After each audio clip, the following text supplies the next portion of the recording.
Bom, pessoal, boa noite.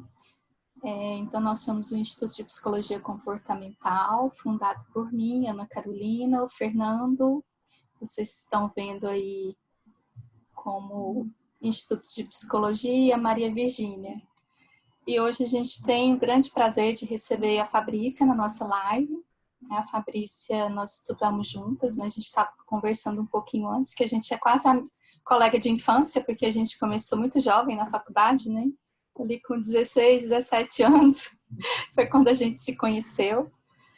E então é um grande prazer realmente receber a Fabrícia aqui no nosso instituto. Eu vou deixar que ela se apresente um pouquinho para vocês e comece falando dessa vasta experiência que ela tem em trauma. A palavra está contigo, Fabrícia. Ok. Muito obrigada, Carol, pela apresentação. É um prazer e é uma honra estar aqui com o Instituto de Psicologia Comportamental. Eu tenho seguido as palestras, né, as apresentações, e tenho aprendido muito. Estava falando no começo, né? Vocês devem, quem estiver aí, eu altamente recomendo que vocês continuem, né, assistindo. Eu mesma aprendi muito, me fez pensar muitas coisas, e estou muito grata por estar aqui também, e vou poder compartilhar um pouquinho da minha experiência, né?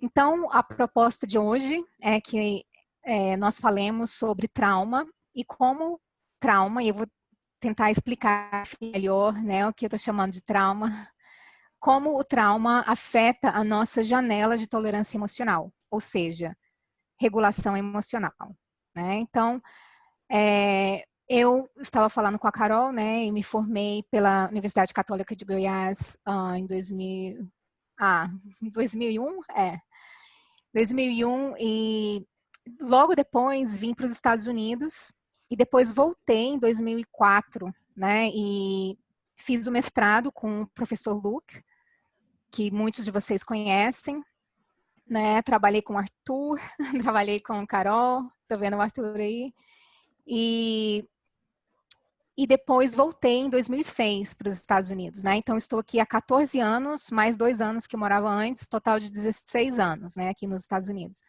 E aqui eu estudei, eu fiz outro mestrado em trabalho social clínico, que é difícil explicar, mas é uma forma dos profissionais praticarem psicoterapia nos Estados Unidos, ser um professional counselor, né, um terapeuta profissional ou um assistente social, trabalhador social clínico, como é o meu caso, né, que você tem que fazer o mestrado e fazer 3 anos de trabalho direto, completar mais de 3.000 horas, com 120 horas de supervisão, mais de 35 horas de educação continuada por ano, fazer provas e passar, enfim, é uma experiência intensa, né?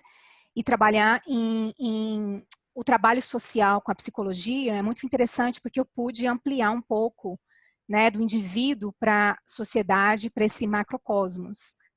E então, me chamou a atenção essa questão da saúde mental comunitária, né, de trabalhar em clínicas de saúde mental comunitária, e é uma abordagem um pouco diferente, né, talvez a que vocês estão acostumados, mas, então, eu vou tentar falar de uma maneira mais, que vocês possam entender melhor, mas ao mesmo tempo eu vou falar de uma maneira simples e de uma maneira que normalmente é a maneira que eu falo com os clientes.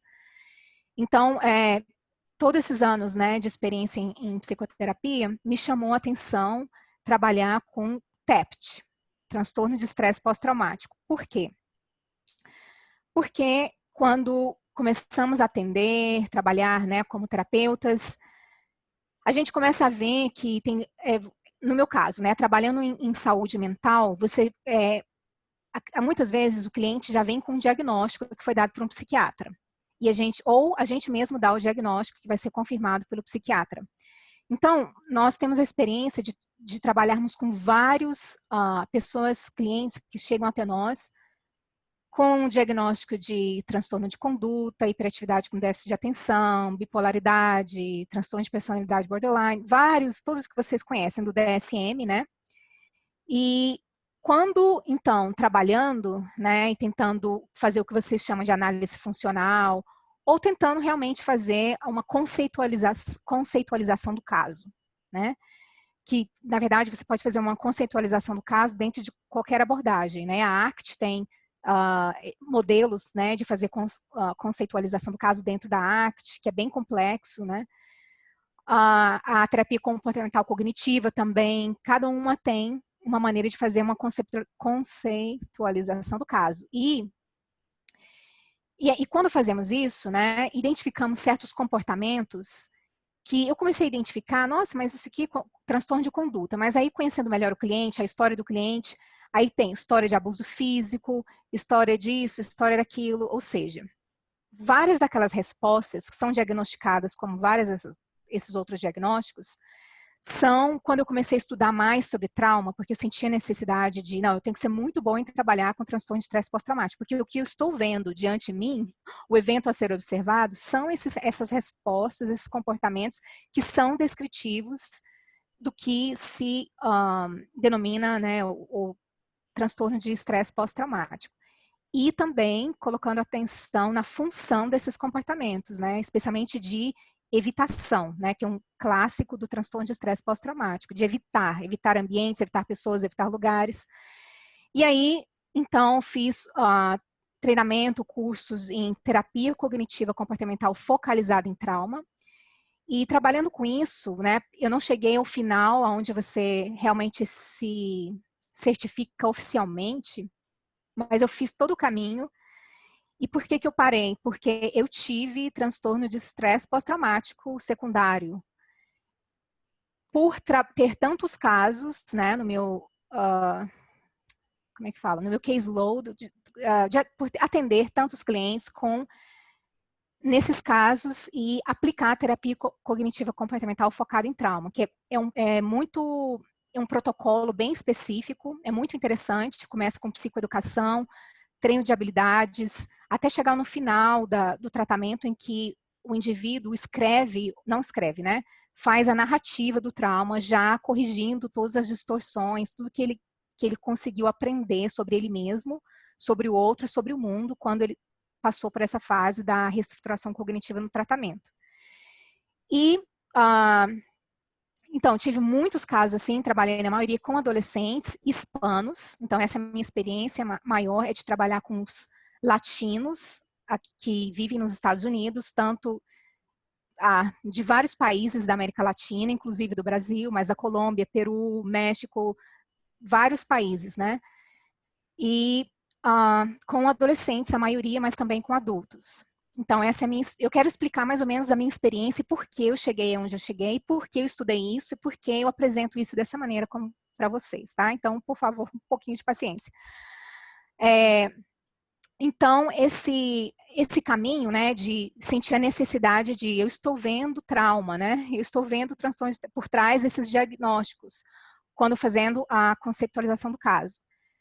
Então, fiz esses outros cursos também de EMDR, que é do movimento dos olhos, de sensitização pelos movimentos oculares e reprocessamento por movimentos oculares. E depois comecei a prestar atenção nas teorias psicossomáticas para tentar dar mais enfoque nas reações fisiológicas daquilo que eu estou chamando de trauma.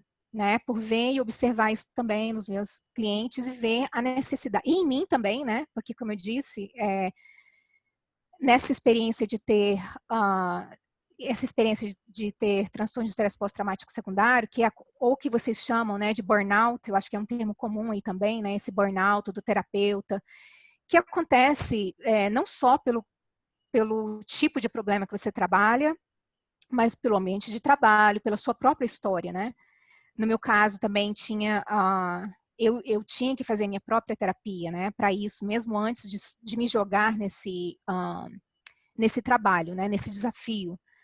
E tentar, então, são vários fatores, né, múltiplos fatores que podem contribuir para isso, né, mas isso é um outro capítulo, eu vou fazer um parênteses, né, colocar isso para lá Só para explicar para vocês que vem da minha experiência pessoal, vem do que eu observei e da minha decisão de estudar todas essas abordagens para trabalhar com trauma, e é porque, na verdade, é o que mais está à minha volta, né, no meu ambiente também, inclusive o ambiente profissional, né, o que é oferecido aqui, por exemplo, agora. Todo mundo aqui, assim, essa comunidade de terapeutas aqui nos Estados Unidos, especialmente onde eu estou, no estado da Georgia, estão muito centralizados em fazer EMDR, como tratamento para trauma.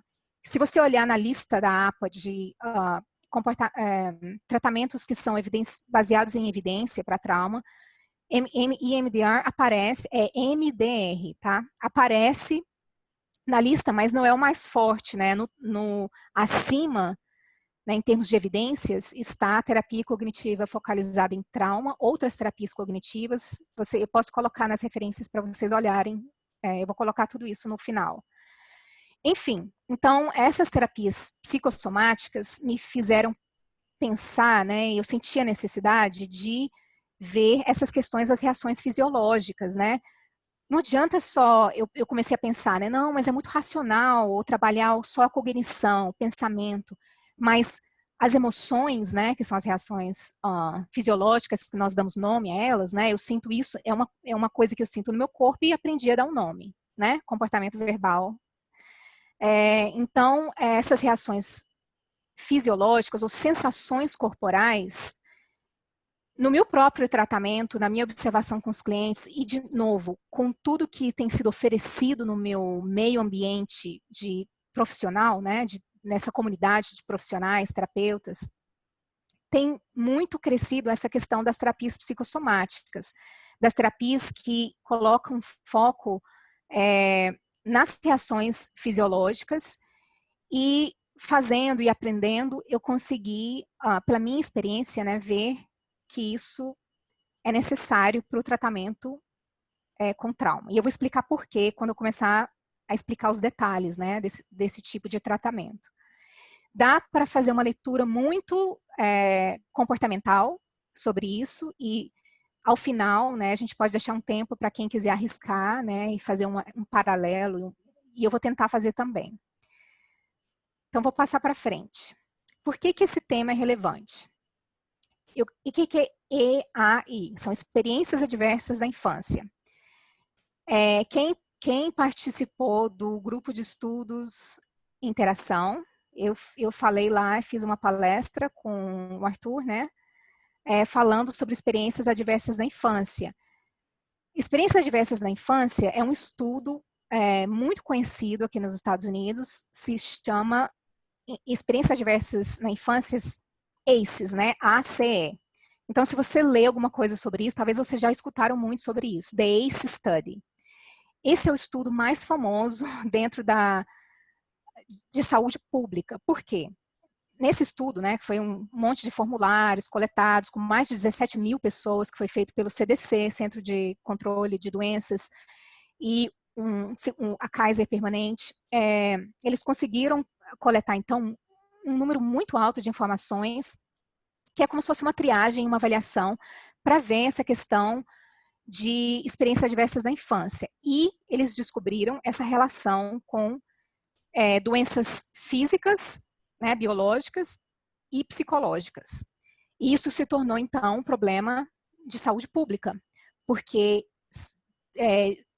deram-se conta que viver essas experiências adversas na infância, e aí tem 10 categorias, né, que eles utilizaram para estudar, né, de uma maneira mais geral, eu diria que são abusos, né, abuso físico, abuso sexual, negligência, abuso emocional. Negligência é descuido, né, assim, as crianças que estão em lares temporários, que estão em orfanatos, ou mesmo não, né, essa questão de não poder dar as experiências básicas, né, para as crianças.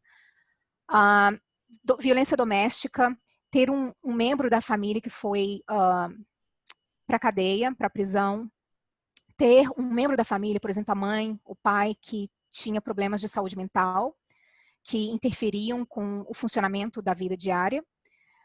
O que mais? Bom, são 10 categorias, né? Então, isso foi questionado a adultos, né? Se antes dos 18 anos eles tinham experienciado algumas dessas coisas, então isso somava 10 e cada um tinha um total, né? De 0 a 10. Então, nos Estados Unidos, de 1 a 6 adultos reportam 4 ou mais experiências desse tipo, tá? Então, isso é um número alto. 1 em 6 adultos. Esse estudo é contínuo, isso foi na década de 90, the ACE Study, né? E até hoje o CDC faz isso através de outras maneiras, tem um outro questionário, BRSS, e os dados são muito parecidos. Obviamente, esse primeiro estudo ele foi feito com a classe média, a maioria branca, e ainda assim, quando foi feito com outras populações e com minorias, por volta, né, do mesmo, são de 1 em 6 adultos reportando 4 ou mais, e 5 das 10 maiores causas de morte, a lista você pode ir no CDC, as 5 das 10 maiores causas de morte estão relacionadas a uma dessas experiências, essas experiências adversas na infância. Então isso virou, claro, um problema de saúde pública, e até hoje, né, as agências de saúde mental tentam implementar programas para prevenir e tratar as experiências adversas na infância, porque sabe-se que elas estão relacionadas com problemas cardíacos, problemas de obesidade, problemas, enfim, vários problemas, cigarro, uso de abuso de drogas. Então, várias outras coisas na vida adulta estão relacionadas com as experiências adversas na infância. Então, é comum, né, as experiências adversas na infância. Até nós mesmos, né, se nós formos pensar a vida, uma coisa que me chamou muita atenção quando eu comecei a estudar ACT, né, Terapia de Aceitação e Compromisso, foi o primeiro capítulo daquele livro do Hazen, Strozel e Wilson, que eu acho que é de 90 e alguma coisa, não me lembro, ou 2001, não sei exatamente o ano, mas não sei se vocês lembram, Arthur, Carol, a gente tinha a cópia em inglês, que a gente traduzia, escrevia em cima, e a gente se encontrava, fazia um grupinho de estudos, lendo, traduzindo, rabiscando. Isso lá, muitos anos atrás. Então, aquele primeiro capítulo que fala sofrimento humano, aí, e quando é inspirado, né, muito pelas tradições orientais, enfim, mas se trata de dizer que o sofrimento humano, a adversidade, é o natural da vida, né? É o esperado, né? Então, do que você está falando, né? Sim, nós vivemos isso, né? Naturalmente. E o sofrimento humano, se o objetivo da terapia é parar o sofrimento humano, nós iríamos ficar muito frustrados, né? Porque a premissa básica é de que o sofrimento humano é inerente, é parte da vida. E uma coisa que eu escutei na palestra do Dr. Roberto Banaco, que também, né, da nossa época, desde lá já estudávamos FAP com o Luke, né, o professor Luke introduziu a terceira onda de terapias comportamentais, começamos lá atrás, né, estudar todas essas abordagens. E uma coisa que ele falou que eu falei, tá, mesmo em outras abordagens, isso é uma verdade. Foi quando ele estava falando sobre psicopatologia, né, dentro da análise do comportamento, e ele falou, todo comportamento é adaptativo. Né? Então, isso é parte desse tratamento para trauma também. Isso que eu quero, mesmo que eu não consiga falar numa linguagem bem comportamental, eu vou tentar mostrar para vocês que essas abordagens todas, mesmo psicossomáticas, elas estão dizendo isso também. Elas estão dizendo tudo que o organismo faz num modo de sobrevivência é o que ele tem que fazer, é o que ele naturalmente faz e são comportamentos adaptativos. Então,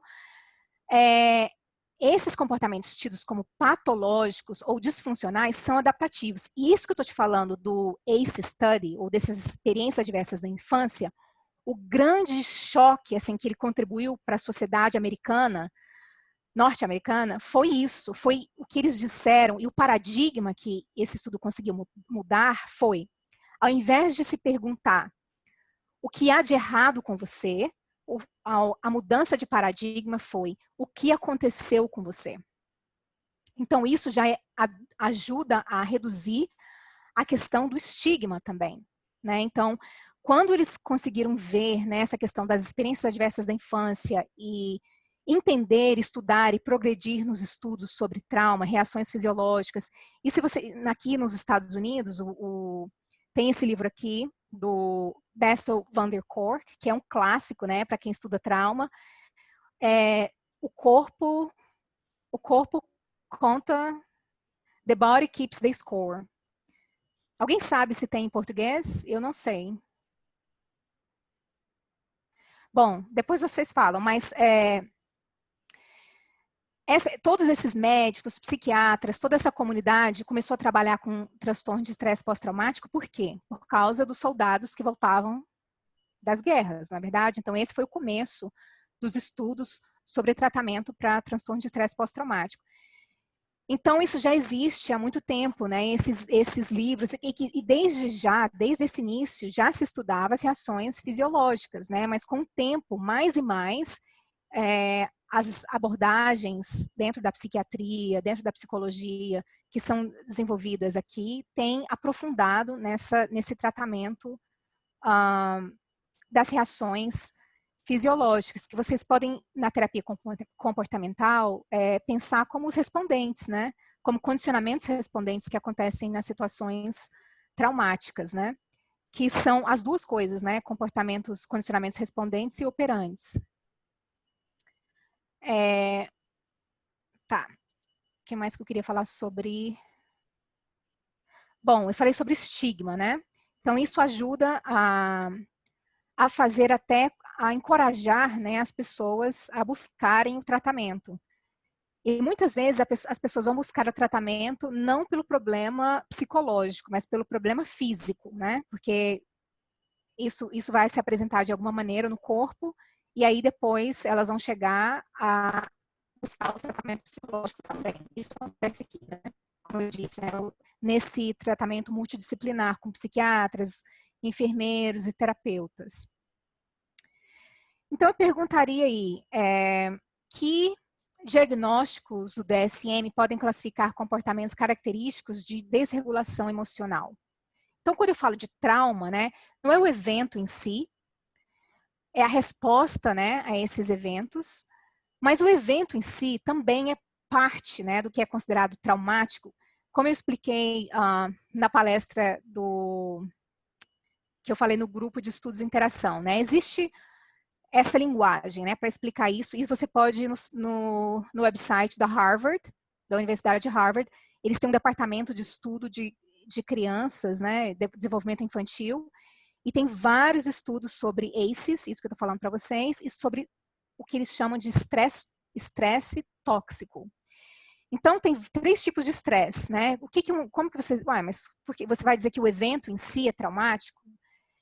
Normalmente, um evento traumático, ele acontece de maneira... É um evento que tem uma intensidade muito grande e uma frequência muito alta também, né? Mas é muito mais a reação ao evento, né, que caracteriza ser trauma ou não, do que o evento em si.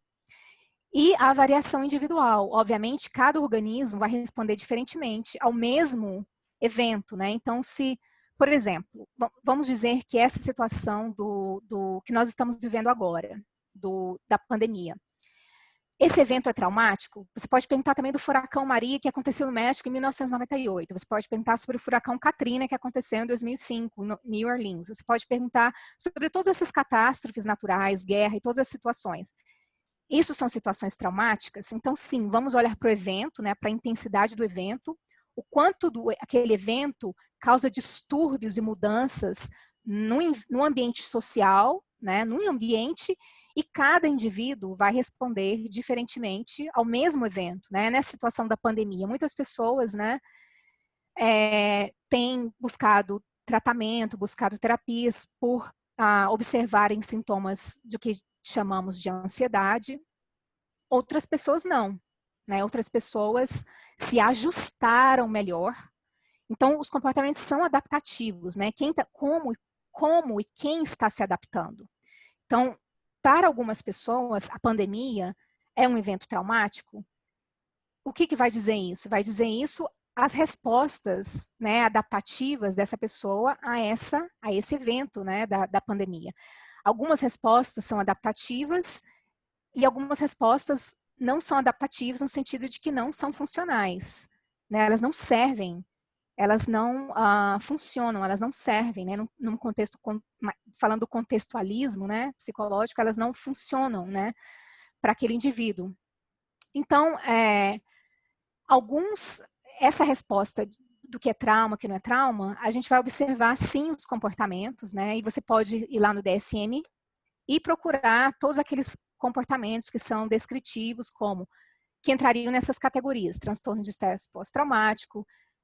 Você pode observar comportamentos também do transtorno de personalidade borderline, distúrbios dissociativos, outros transtornos relacionados ao TEPT, né, o TEPT complexo, transtornos do uso de substâncias e ansiedades, de uma maneira geral, ansiedade generalizada, distúrbios distímicos, e, na verdade, mais do que isso. Então, de uma maneira muito parecida com as terapias comportamentais, e aquilo que nós vimos sobre o comportamento ser adaptativo, temos que ver, sim, né, que a maioria dessas reações, né, trauma é uma reação normal a um evento que é absurdo. É uma reação normal a um evento que é anormal, em sua intensidade, em sua frequência.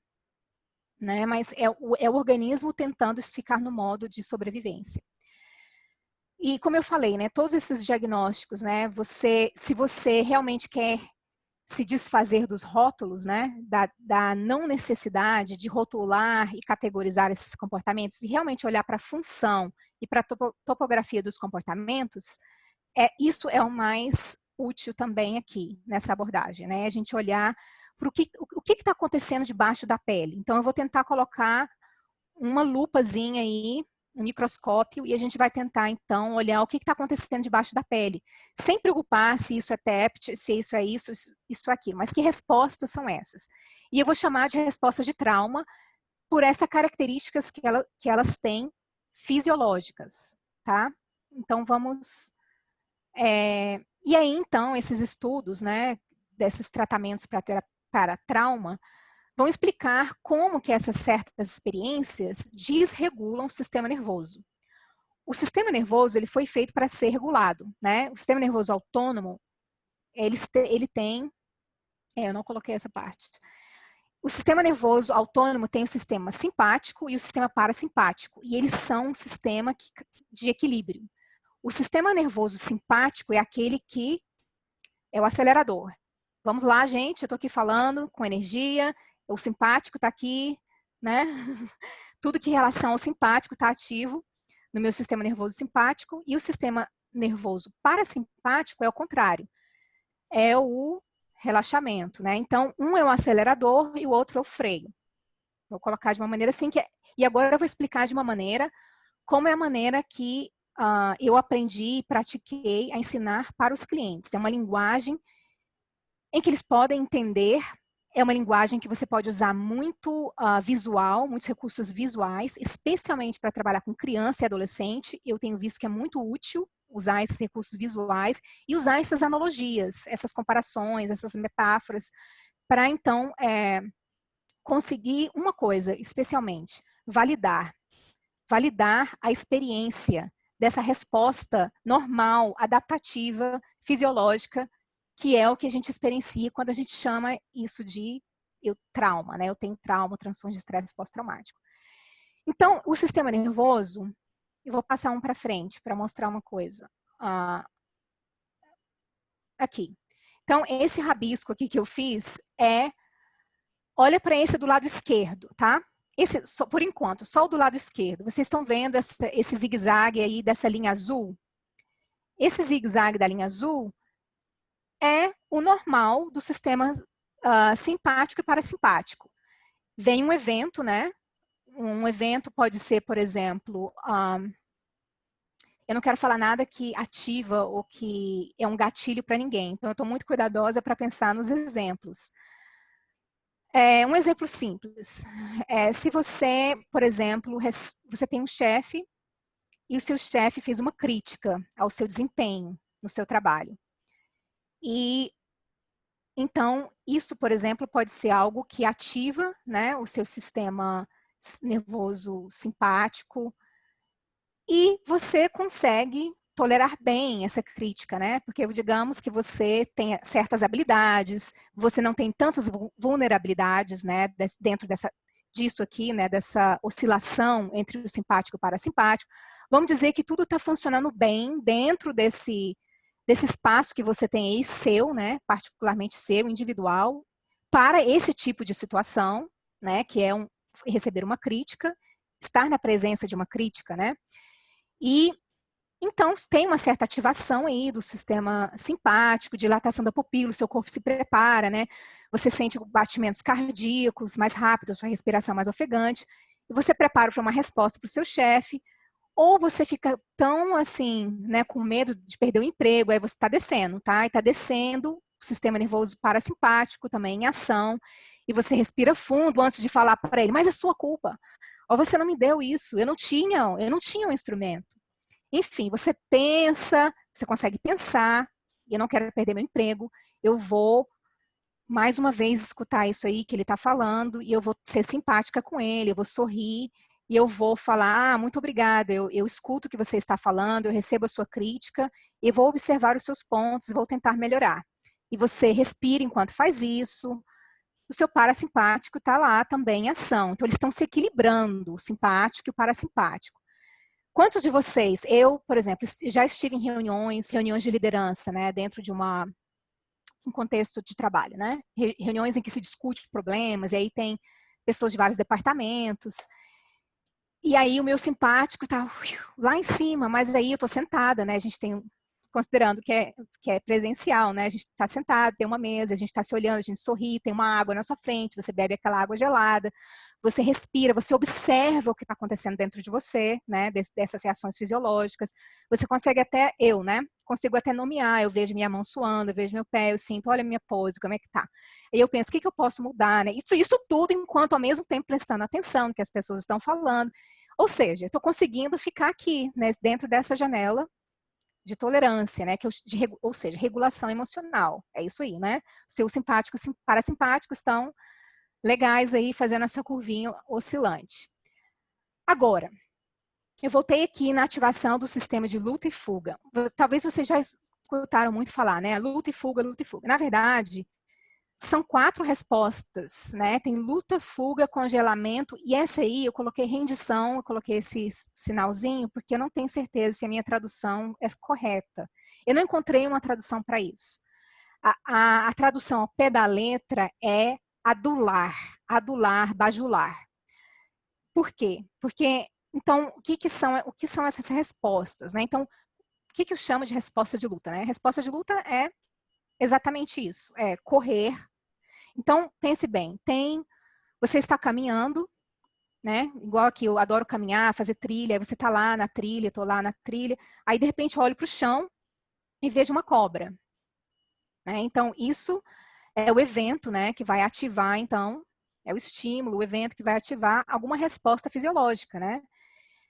Essas respostas são automáticas. Lembra, sistema nervoso autônomo, são automáticas. Automaticamente ativou o meu sistema, que eles chamam de luta e fuga, mas tem outras reações, congelamento e rendição. Então, eu vou correr, né? Eu vi a cobra, eu vou correr, eu vou tentar escapar do perigo, mas eu estou dando um exemplo bem básico aí, eu vi uma cobra, mas isso vamos levar para situações que a gente trabalha no consultório, né? Ninguém vai chegar lá e falar que viu uma cobra e está desregulado. A gente vai falar de ataques de alguém, de abuso, microagressões, inclusive racismo, opressão, violência. Então, tem várias situações, né? Eu não vou conseguir nominar quantas situações podem ativar isso. E isso, as pessoas vão chegar falando que eu tenho pânico, eu tenho isso, eu faço várias coisas, né? E de uma certa maneira, tentando correr, né? Desse perigo. Nesse exemplo da cobra, o que acontece? Vamos voltar aqui. Então, esse cérebro na palma da mão foi quem usou pela primeira vez foi o Dr. Dan Siegel, que também é um médico. Eu tenho esse livro aqui, Mindsight, muito bom. Ele tem 2 livros, eu acho, de pais para pais, em português. Então, dentro dessa abordagem, né, a gente vai trabalhar, então, e isso ajuda muito a validar para o cliente essa experiência fisiológica, tá? Do que é uma resposta de luta e fuga e por que essa pessoa chega lá falando que está experimentando pânico, ansiedade. Não interessa o nome, eu quero ver o que é, né? Como é esse comportamento, a forma dele e qual é a função dele. E o que está acontecendo ali, que ele está sendo problemático no funcionamento diário do indivíduo. Então, para explicar isso, né, e é muito validante também, normalmente, explicar isso, né? O que acontece dentro da pele e que o que você está tentando fazer é se adaptar. Então, quando a gente usa o cérebro na palma da mão, então a mão é como se fosse o cérebro. Essa parte aqui seria a coluna vertebral, essa parte do punho seria o tronco cerebral.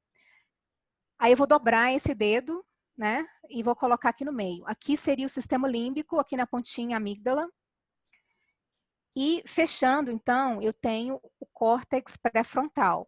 Então aqui, ó, vou colocar a minha cabeça e o cérebro, né? Então você vai ensinar para criança, você vai ensinar para adolescente, para adultos, mostrando o que acontece. E vocês vão entender melhor mais para frente. O que acontece aqui, quando eles falam de, como é que fala? Flip the lead, né? Você vai, sabe quando a pessoa fala, eu perdi a cabeça, eu perdi o controle, né? Então essa é a linguagem das pessoas chegando lá no atendimento. Eu perco a cabeça demais. Eu trabalho com pessoas, a maioria, que falam espanhol, né? Então, eu tive que aprender, fazer quase que um dicionário do que eles querem falar quando eles falam o que eles falam. Então, por exemplo, a pessoa chega falando, eu tenho problema de nervios. O que é isso, nervios? Ansiedade. Então, você começa a ver esse de nervios é ansiedade, susto é ansiedade também, susto. Então, tem várias maneiras que as pessoas utilizam para descrever. E se vocês já repararam também na experiência clínica, repertório para descrever reações corporais, emoções, é um problemaço, né? A gente sabe disso, é um grande problema.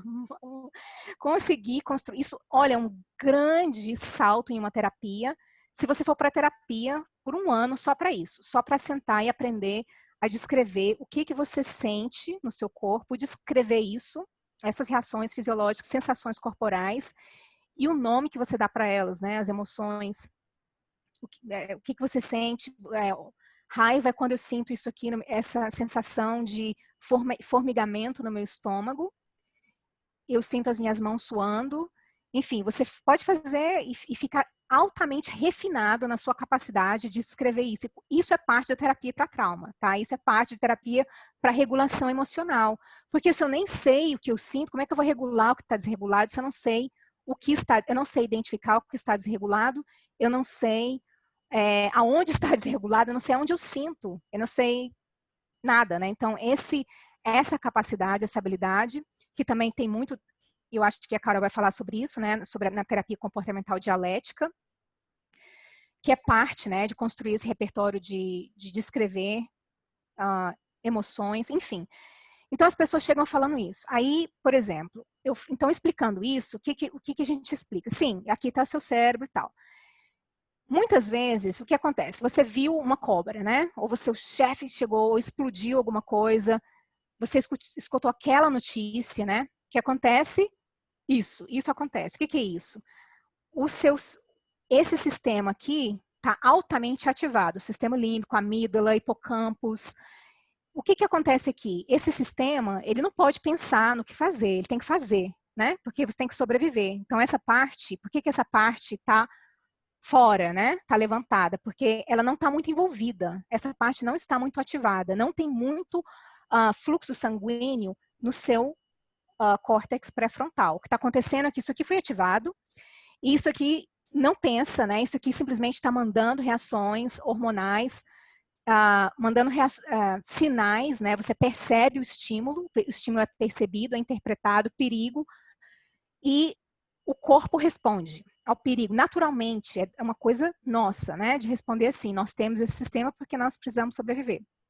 Então, tem uma coisa também mais aprofundada ainda que você pode ver, que é o eixo HPA, que eu escrevi em português, hipotálamo, hipófise adrenal. Então, que vai, na verdade, fazer as glândulas adrenais produzirem o cortisol. Então, esse hormônio vai estar sendo jorrado na sua corrente sanguínea, e isso é um hormônio do estresse. Então, estresse, tá aí, o organismo responde, certo? O que acontece, né? Então, isso tem adrenalina, cortisol, tem mais de 12 hormônios, ou mais do que isso, na verdade, que acontecem nessa hora. Então, o seu sistema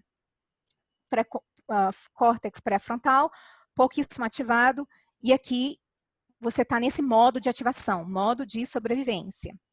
O que acontece é que muitas vezes as pessoas que tiveram essas experiências traumáticas com muita frequência, com muita duração, muita intensidade, ou tem uma certa vulnerabilidade emocional, ou aconteceu em certas fases da vida, porque nesse meu estudo, né, eu fui treinada pela pessoa que foi o pesquisador, o cientista do CDC, que era, na década de 90, parte desse estudo do ACE Study, certo? Então, nesse treino de 2 dias, né, intensivo, a gente consegue ver em detalhes, no desenvolvimento infantil, como que essas experiências de abuso, negligência, todas essas adversidades da vida, né, quando elas são experienciadas, o que acontece no cérebro. E depende se é menino, se é menina, depende da idade específica em que acontece aquilo, né? O cérebro está fazendo o que eles chamam de arborização, ou de o contrário disso, de cortar aquilo que não está sendo utilizado. Então, depende de várias coisas que estão acontecendo no desenvolvimento do cérebro, desde o nascimento até, na verdade, os 24 anos, né, quando o funcionamento executivo, né, continua em desenvolvimento, especialmente essa parte, né, por isso que os adolescentes são tão impulsivos, etc. Então, quando isso é experienciado na infância, especialmente dependendo de certas fases, essas experiências podem, na verdade, alterar esse sistema de luta e fuga. Realmente alterá-lo. Então, ele passa a não ser, não quero dizer normal, eu quero dizer que ele foi alterado para se adaptar, mas ele, vamos usar uma linguagem de analogia, né? Ele encolheu, tá? Essa janela de tolerância, ela encolheu. Por causa dessas experiências em que não permitiram o desenvolvimento desse sistema de fazer aquela curvinha, né, de se equilibrar para gerar o que é chamado de regulação emocional. Então, o que acontece? Está assim. Então, várias vezes, não tem perigo iminente. Isso é subjetivo, é uma interpretação, sim, e muitas vezes. Inclusive, a capacidade de interpretar o que é perigoso e o que não é também deve ser reaprendida quando esse sistema já foi afetado e já é problemático. Porque o que acontece? Na pessoa com trauma, desculpe a minha linguagem, a pessoa que está experienciando esses sintomas de trauma, é assim o tempo todo. Tá, acabou de acordar, 9 horas da manhã, tá aqui. O sistema de modo de sobrevivência está aqui, cortisol está lá em cima, enfim, o sistema está aqui. É só uma reunião, é só uma apresentação, eu só vou fazer uma apresentação, tá aqui. Eu vou conhecer a família da minha noiva, tá aqui. Eu vou fazer o meu teste do Covid, tá aqui. Eu vou para a guerra, tá aqui. Eu vou sair para me divertir com os amigos, tá aqui. Em vários contextos, em várias situações, esse sistema está ativado. A sobreativação, né, a ultraativação desse sistema gera problemas para o organismo. Né? Imagina se o nível de cortisol, o nível de adrenalina está sempre alto. Imagina se o outro lado, parasimpático, também, né, foi afetado. Então, o que na terapia, né, para esses comportamentos, essas reações, pensamentos, comportamentos, é simplesmente fazer isso aqui, é ajudar a pessoa a conseguir aumentar o que eles chamam de tratamento de cima para base de 2 andares. Né? Andar de baixo são os tratamentos que vão trabalhar com técnicas de relaxamento, respiração, meditação, e que vão ajudar a regulação emocional do parasimpático. E as outras técnicas são realmente de aumentar a capacidade de ativação, né, do córtex pré-frontal, tá? E fazer ele participar, que o córtex pré-frontal é onde essas ativações de tomada de decisões, de pensamento crítico, né, onde elas acontecem. Então, quanto mais também, por exemplo, como que você vai começar a terapia? Por que a terapia comportamental dialética, por exemplo, não começa por resolução de problemas? Vamos começar por resolução de problemas. Como que você vai começar por resolução de problemas, que é isso aqui, mas antes você tem que regularizar aqui. Para falar sobre trauma, isso é uma coisa crítica. Deixa eu ver, eu não tenho isso aqui.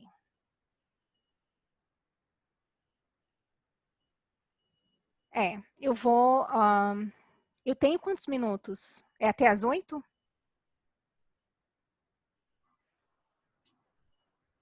Você tem até 9, mas se você quiser estender um pouquinho, não tem problema. Tá. Eu vou continuar essa explicação. Eu não tenho aqui, mas eu queria só explicar na parte das terapias, porque junto com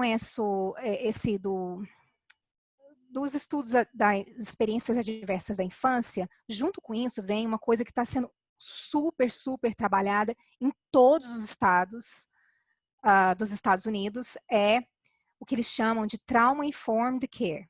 É o cuidado informado ao trauma, que é um tipo de abordagem que tem que ser observada, né, e aplicada em todas as organizações, no nível, assim, macrocosmos também, não só dentro da terapia, de como se trabalhar com nós mesmos, na verdade, com a sociedade, com os clientes, né, fazendo essas considerações. Então, se eu quero aplicar isso aqui que eu estou falando para vocês, né, nesse contexto, a gente vai ter que observar, então, o seguinte: as pessoas, né, vão chegar buscando a terapia numa clínica, numa instituição ou no seu consultório particular. Muitas vezes elas chegam e já começam pelo menos as pessoas latinas, né, eu acho que é uma coisa da nossa cultura também, às vezes, né, isso de falar e falar sem pausas e falar muito rápido, não observar a respiração e fazer o ouvinte ficar muito tempo sendo ouvinte, ainda mais que é um psicólogo, se brincar a sessão inteira, né? E falar em detalhes as experiências traumáticas antes de ganhar as habilidades de regular. Então, quando as pessoas chegam, né, como se diz, como é que fala, assim, jorrando, né, fazendo aquela catarse, aquele desabafo, né, emocional de falar de suas experiências de trauma. Quando eu tinha 8 anos, isso aconteceu, começar a descrever em detalhes experiências de abuso físico, abuso sexual, violência doméstica. Antes disso acontecer, né, e a gente tem que ver a função disso, qual que é o propósito disso, etc e tal. Mas a maneira de trabalhar é que, que nada no nosso ambiente possa ser um gatilho e ativar essas respostas, né? Se a pessoa talvez chega lá até assim, mas entra no seu consultório e você começa a fazer um monte de perguntas, né? Fazendo a sua avaliação biopsicossocial, e vai ativar. Aquela pessoa sabe já, ela tem algum recurso, ela sabe se acalmar, né? Ela sabe voltar para dentro da regulação emocional, ou ela vai ficar desregulada e vai sair do consultório desregulada.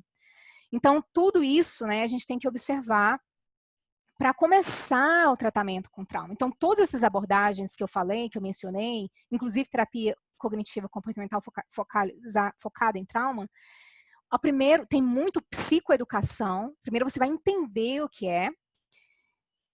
saber dar nomes para isso, ganhar esse repertório de descrever, de identificar no seu corpo o que você sente, de regulação emocional, de realmente conseguir equilibrar esse zigue-zague do parasimpático, simpático, fazendo tudo que você vai aprender a fazer, essas técnicas de relaxamento, respiração, mindfulness, etc. E aí, a gente vai entrar no trauma. Né? Por isso que a terapia comportamental dialética, muitas vezes, a pessoa que tem, né, traços ou que se encaixa, vamos dizer assim, naquela categoria lá de transtorno de personalidade borderline, tem, né, e até há um cruzamento, né, disso com o TEPT, né, tem muitas reportam, né, a experiência de trauma. Mas uma coisa muito frustrante de trabalhar com a terapia comportamental dialética, muitas vezes, é que não dá tempo de chegar no trauma. Assim, você está trabalhando tanto aquilo lá, as habilidades, a regulação emocional, até chegar realmente na situação de regulação emocional adequada para então tratar o trauma, tem que fazer muitas vezes os comportamentos de risco, né? Então tem uma ordem, né? Segurança em primeiro lugar, os comportamentos de risco são em primeiro lugar. Então, enquanto os comportamentos de risco as outras habilidades não são ensinadas, não é apropriado, né? Não é nem apropriado que se trate, então, de falar sobre essas questões, de falar e de lidar com essas questões, né? Que estão relacionadas a eventos de trauma da infância, essas experiências, vamos dizer assim. Ok, então, e essas experiências, né, quando eu estava explicando do sistema de alerta, né, esse Dr. Van der Kolk, ele usa uma analogia que eu gosto, que ele fala que isso é o detector de fumaça do cérebro. Eu acho que nas casas no Brasil, eu não me lembro se tem detectores de fumaça, mas aqui todas as casas, apartamentos, todos os ambientes têm detector de fumaça. E quando ele está acabando a pilha, ou quando, olha só, é uma analogia interessante. Quando, por exemplo, na minha casa, né, eu tenho detector de fumaça. Se eu estou na cozinha e eu deixo uma torrada queimar, ou eu estou com o forno ligado, ou começo a fazer uma coisa no fogão também, começa a gerar muita fumaça. Se eu não abrir uma janela, vai acionar o detector de fumaça, né? Vai fazer isso aqui. Tem perigo, eu vou me defender. Muitas vezes, o detector de fumaça não está funcionando bem, ele está acabando a pilha. Aí o que acontece? Nem tem fumaça, nada, quase nada. E ele liga, né? Ele faz aquele barulho enorme, aquele alarme enorme. Não está pegando fogo, né? Que escândalo, não está pegando fogo. Então, é mais ou menos essa reação, né? A pessoa vê um gatinho e reage como se fosse um tigre. Né? Esse exemplo é fácil, né? De imaginar. É só uma fumacinha, não é um incêndio ainda, mas o sistema está lá, uau, né? Tá em alerta, ativado, o seu corpo jorrando cortisol. Tem um tigre e é um gatinho, né? Só que até aprender a regulação emocional, a percepção, e então poder lidar com aquilo, né? Que se vê, aquele evento, né? Então tem que trabalhar tudo isso antes. Então esse detector de fumaça, ele também pode estar com problema, que é o que a gente vai ver aqui. Que esse problema é essa analogia da janela de tolerância, que também é um termo cunhado pelo Dan Siegel. E se você pode ver nesse desenho aqui, na verdade no meu rabisco, a janela de tolerância é essa faixa aqui verde, em que sim, é normal essa ativação e depois vem o parasimpático para acalmar, né? É uma reação normal do sistema nervoso autônomo. E isso é o que acontece em determinadas situações, e se você tem algumas habilidades, se o ambiente é assim, assado, então você consegue ficar dentro dessa janela de tolerância. Quando acontece isso do detector de fumaça, né, estar defeituoso ou com problema, ou ele foi encolhido, como eu falei, por causa dessas experiências que aconteceram na infância, por causa do desenvolvimento do cérebro mesmo, e também por causa do evento em si, né, eles podem gerar isso, de que ele vai passar lá para cima, né, vai entrar nessas respostas, né, de hiperexcitação, nessas respostas de luta e fuga, que são essas todas de adrenalina, cortisol, lutar, né, ou fugir do perigo, e vai continuar fazendo isso. E ele pode ir lá para baixo, o outro lado dessas respostas, que é o lado de hipoexcitação, ou seja, essas respostas de congelamento, de dissociação, são essas respostas de, o que seria então nesse exemplo do chefe, né? Vamos voltar no exemplo do chefe, de estar na presença do chefe recebendo uma crítica.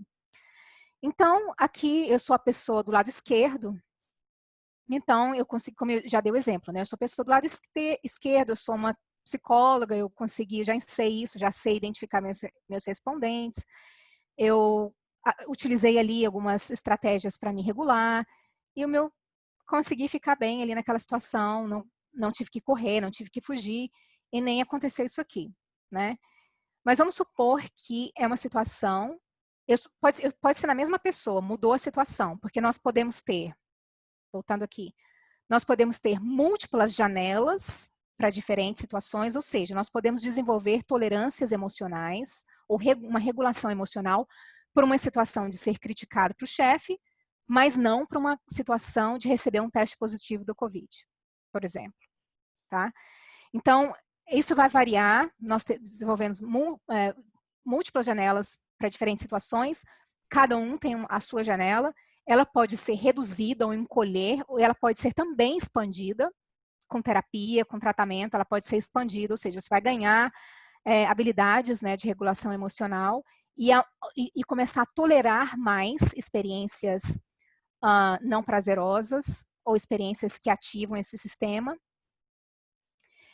Eu fiz um curso recentemente, um curso de 10 semanas, 2 horas por semana, que chama de integridade compassiva. E lá eles ensinam muito essas habilidades de regulação, usando uma linguagem muito legal, muito, muito boa de usar com clientes, muito fácil de entender, né? E eles chamam essa janela de tolerância de zona de resiliência. É a mesma coisa, né? Ou seja, você está dentro da zona, você não saiu fora. E aqui, né, quando a pessoa fala, eu explodi, eu não aguentei. Eu saí do meio da reunião, chutei a porta, fui lá para fora, xinguei todo mundo que estava lá fora, fui fumar lá fora. E peguei, peguei o chefe. Enfim, eu explodi. Eu explodo toda hora. Sabe uma coisa que está acontecendo comigo muito interessante? Eu tenho uma experiência grande de trabalhar com mulheres em situações ou que estavam em situações de violência doméstica. E agora, recentemente, na minha experiência de clínica particular, eu tenho 50% de homens que são os... Como é que eu falo? Os abusivos, eu não quero falar essa palavra.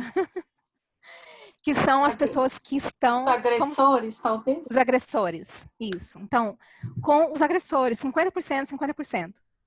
E eu tenho achado muito interessante trabalhar com os homens, tenho aprendido muito. A minha experiência prévia foi muito pequena, em uma época em que eu trabalhei com um grupo que eles chamam de violência, com grupos para homens, e era violência doméstica, mas era uma tipo de tratamento em grupo. E eu fiquei muito assustada, para falar a verdade. Fiquei muito assustada e não gostei. E agora, mais e mais, então, estão me achando os homens, os agressores.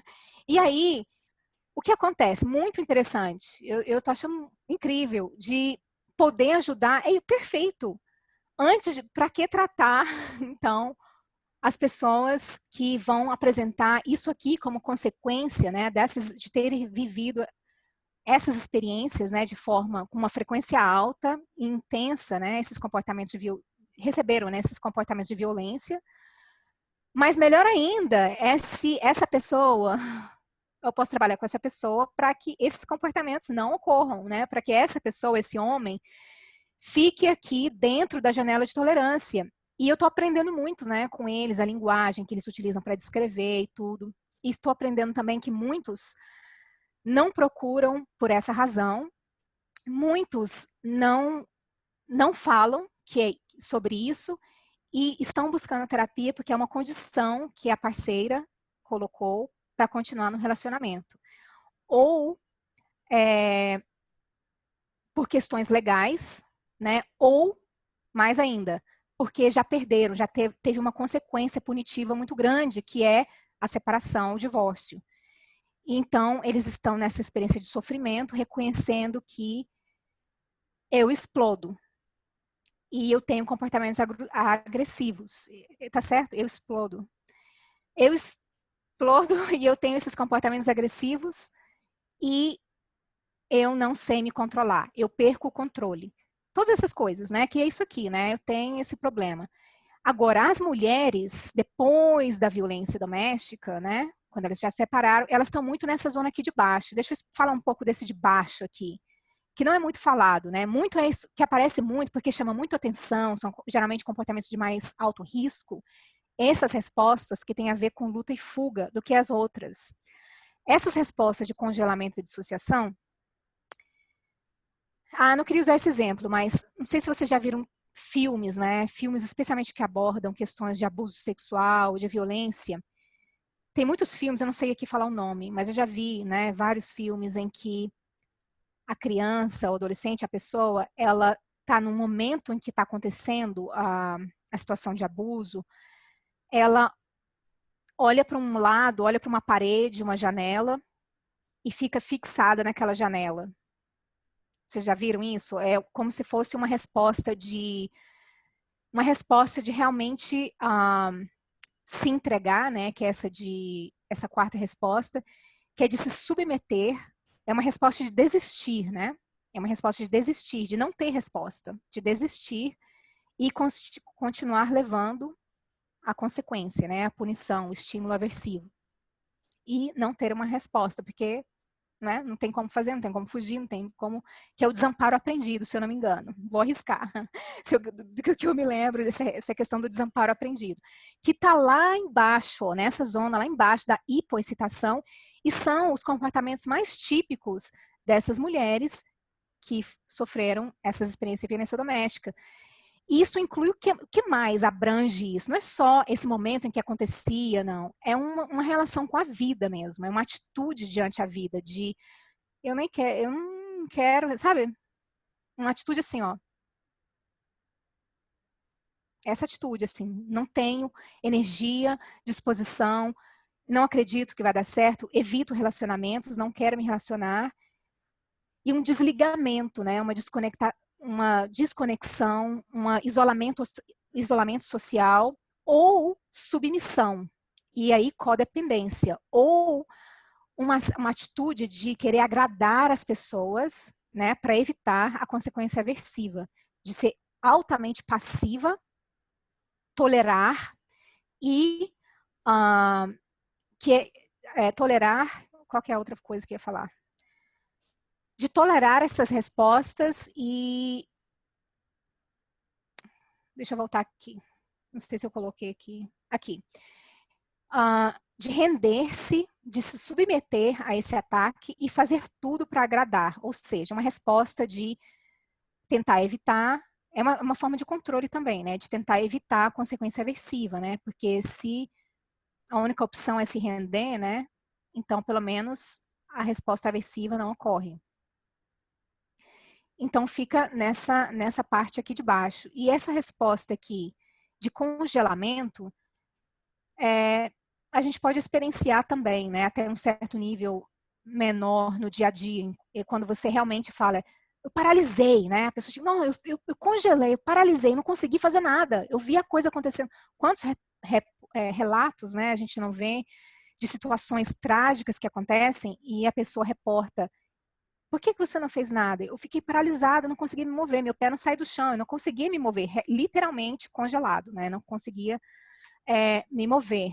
Então, também é uma reação da hipoexcitação, né? Quando é fora da zona de tolerância, né? Dessa regulação aqui, desse equilíbrio, né? Simpático, parasimpático, e vai lá para baixo, para essa parte da hipoexcitação. Então, como ficar dentro dessa janela de tolerância ou da regulação emocional? Aí, né, na terapia, entrando um pouquinho só, porque eu quero muito participar da palestra da Carol, porque ela vai falar sobre a teoria biosocial e de regulação emocional dentro da terapia comportamental dialética. Então, essas habilidades, né, essa capacidade de inibir o comportamento impulsivo, que são esses homens, né, que estão falando, eu sou violento, eu explodo, né? Então, como inibir esse comportamento impulsivo ou inapropriado frente a uma ativação emocional negativa ou positiva? Capacidade de organizar-se para uma ação coordenada a fim de atingir uma meta externa e agir independente mente do seu estado de humor, né? Ou seja, aí já precisa ter um pouco de ativação do pré, pré-frontal, córtex pré-frontal, porque existe uma meta, né? Eu quero manter o meu emprego. Eu não vou chutar a mesa e sair daqui porque o meu chefe me criticou. Eu quero manter o meu emprego e tenho valores também, né? De ter uma reputação. A minha reputação é importante para mim, por exemplo. Capacidade de self-soothe, né, de se acalmar, nesses estados de hiperexcitação induzidas por emoções intensas, ou seja, manter-se dentro da janela de tolerância, equilibrar essas respostas fisiológicas. Capacidade de redirecionar a atenção, mesmo quando experienciando emoções intensas. E aí, sim, há algumas vulnerabilidades, né, para essa desregulação. Sim, aí na teoria dialética, né, comportamental, a predisposição genética, uma sensibilidade biológica, causando altos níveis de reatividade. E aí eu colocaria aí, e eu já vi também alguns modelos, em que as experiências adversas da infância entram aí também. Porque as experiências adversas da infância, pensem em casos extremos, pensem em bebês em orfanatos, bebês que foram, enfim, não quero nem dar muitos exemplos, mas e que tiveram uma história de vida desse tipo, mais ou menos. E pense então como isso vai alterar esse sistema nervoso, como isso vai alterar, que está em formação, não foi formado ainda, né? A reação altamente emocional ou esquiva experiencial de sensações desconfortáveis, emoções e cognições desencadeadas por gatilhos internos ou externos. Intolerância a mal-estar. Falta de compreensão de sua experiência emocional, como eu já falei, né? Que é a primeira parte do tratamento, às vezes, que é essa parte psicoeducativa, né? De criar repertórios, de falar sobre isso, de entender o que é isso, dar nome para isso. Ferramentas, a pessoa possui ferramentas ineficazes para tolerar emoções difíceis, né? Sempre, por exemplo, um comportamento que é muito comum também desses novos clientes, né, na questão do homem agressor de violência doméstica, é uma coisa muito interessante, é os ciúmes. Então, os ciúmes, né, ele experiencia como essa emoção intensa, etc. e tal. E vem todas essas cognições relacionadas à desconfiança, e a estratégia para resolver isso é contraprodutiva, né? Porque faz a pessoa não querer nem falar onde está, trancar o telefone, etc. E aí vira esse ciclo, né? Porque essa tentativa de controle é totalmente contraprodutiva, né? Dos ciúmes. Então é interessante trabalhar isso com a questão. Eu tenho achado interessante trabalhar isso, essa questão dos ciúmes, dentro disso, de mostrar quão contraprodutivo é. E os ambientes invalidantes, que eu nem vou entrar em detalhes, tá bom, Carol? Vou deixar tudo para Carol. Falar dos ambientes invalidantes como também contribuintes para essa vulnerabilidade emocional, para a desregulação. Então, é muito interessante quando você explica, né, esse mundo dentro da pele, e isso gera automaticamente essa sensação de é normal o que eu faço, é normal essa reação que eu apresento, porque é uma reação do meu sistema, inclusive autônomo. Essa reação, e se eu estou reagindo dessa maneira, eu chuto balde, ou eu olho para um gatinho e reajo como se fosse um tigre, como é que fala? Eu exagero, né? Eu exagero demais.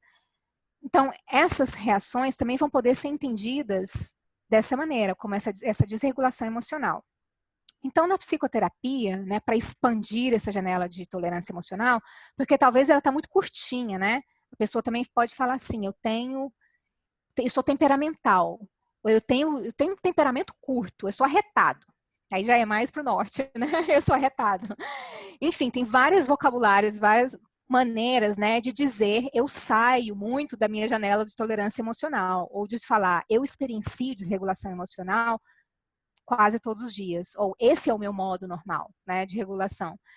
Então, na psicoterapia, vai haver, então, treino de habilidade de regulação emocional, mindfulness, meditação, práticas contemplativas, respiração, grounding, que até hoje eu não consegui a definição do que é. Grounding é estabelecer esses recursos, essas habilidades para poder falar de trauma, né? Então, grounding é se manter no presente, realmente usar a respiração como uma âncora, né? Para trazer a experiência para o corpo, né? Para o presente, para o que se experiencia no momento.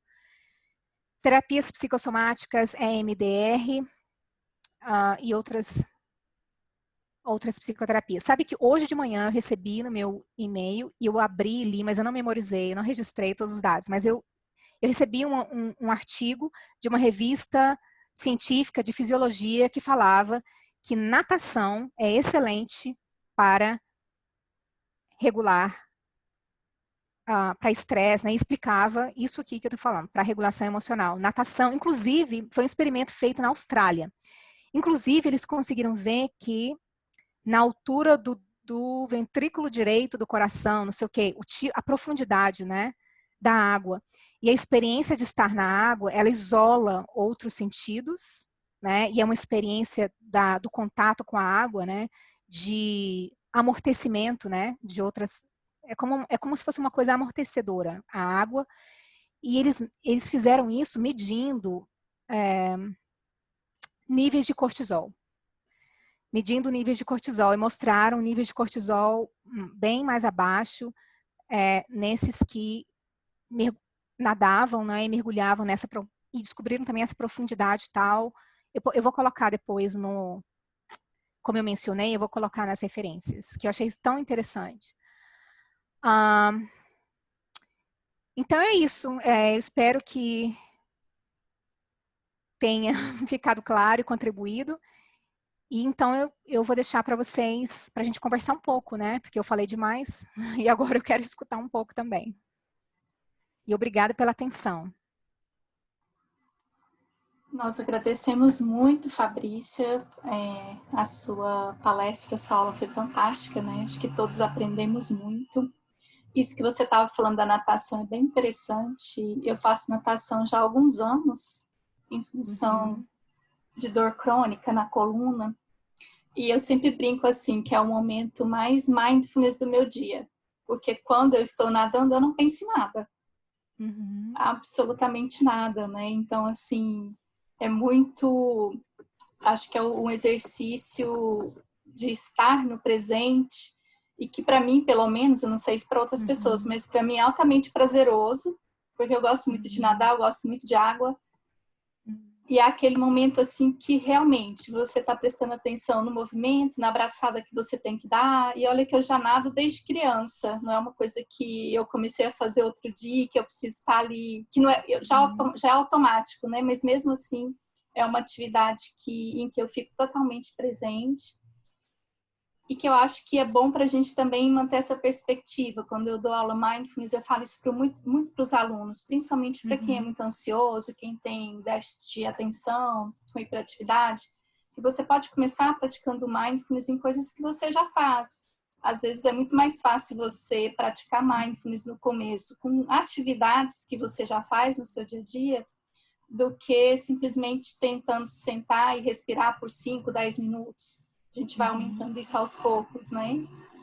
Sim. Eu também queria elogiar também os seus rabiscos, né? Você chamou de rabiscos, mas eu achei que foi fantástico, ficou muito esclarecedor quando você estava explicando aí essa janela da tolerância.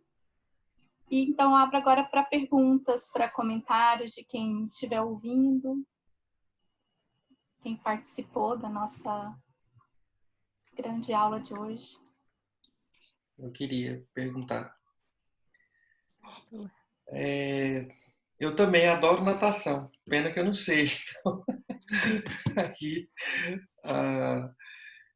eu queria, assim, uma dúvida, porque eu estou planejando os meus casos clínicos agora muito próximo à divisão 12 da Associação Norte-Americana de Psicologia, então, prática baseada em evidência. E quando você estava falando, eu lembrei, né, do TEPT, a gente clica lá no transtorno, tem os tratamentos mais indicados e realmente é terapia comportamental cognitiva, tem também o MDR e tem todas umas variações que a gente pode incluir no tratamento para isso. Achei super bacana E também tem uma força muito grande para a gente hoje, que é a terapia comportamental dialética, né? Ela tem umas sacadas, eu acho que eu sou muito fã da ideia de análise funcional em cadeia, né? E essa coisa também, os passos da validação, você compreender que os comportamentos, eles vão acontecer dado a história de vida daquela pessoa e a sua vulnerabilidade emocional. Mas eu queria perguntar o seguinte, é uma questão técnica, teórica, de linguagem mesmo entre nós brasileiros e os Estados Unidos. Porque é o seguinte, quando eu entrei lá e estava lá escrito assim, terapia baseada em disposição. Terapia baseada em exposição. Aí eu fiquei um pouco com dúvida, porque para mim terapia baseada em exposição é uma técnica da terapia comportamental e ainda da terapia comportamental clássica. E aí, a pergunta que eu quero fazer, Fabrício, é assim, se nos Estados Unidos o que eles estão chamando de técnica é o que a gente chama de abordagem, ou o que a gente chama de psicoterapia, porque na verdade eu achei muito interessante, porque eles não estão definindo agora as áreas de terapia. Eles estão dizendo, olha, você aprende uma técnica, você aprende um procedimento e utiliza isso com o seu paciente. E esse procedimento pode vir de qualquer área, de qualquer, entre aspas, abordagem, desde que ele tenha, entre todas o que você pode fazer, aquilo que tem mais credibilidade, aquilo que tem mais evidência científica. É isso? Que pergunta difícil. Eu acabei de entrar aqui e tirei... é assim, na verdade, é uma classificação para as recomendações também. Quando eu falei no topo, né, acima, é porque as que mais têm evidências, as que estão realmente acima, as que são consideráveis, eles colocam condicional, e as que têm poucas evidências, mas que aparecem também lá. Então, assim, eles consideram tudo, mas lá em cima ficam as que mais têm evidência mesmo. E sim, o que acontece? Que, por exemplo, a terapia cognitivo comportamental focada em trauma, tem muita evidência, ela aparece lá no topo.